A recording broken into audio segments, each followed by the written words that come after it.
Ayollar va qizlar ogoh bo'ling, lo'lilarni aslo uyingizga kirita ko'rmang. Qiz bola deb bo'lishi sekreti rozовая женщинамizdan keldi qizlar. Buni Xarid qilishni istasangiz, Telegram orqali bizga murojaat qiling. Barcha ayollar orzusidagi rozовая женщина mahsulotimizni butun O'zbekiston bo'ylab yetkazib berish xizmatimiz mavjud.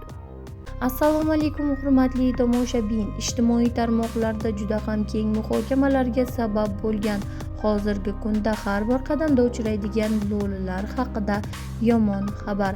Lo'li ayol kelinni gipnoz qilib 1 daqiqada $5000 va 1 kilogramm oltin olib ketibdi.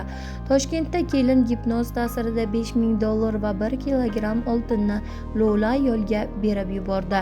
Lo'li izsiz g'oyib bo'lgan 21 yoshli poytaxtlik ayol firibgarlik qurboni bo'ldi. U gipnoz ostida bo'lgan holda notanish ayolga katta miqdordagi pul va zargarlik buyumlarini bergan. Umumiy zarar $5000 va deyarli 1 kilogramm oltinni tashkil etadi.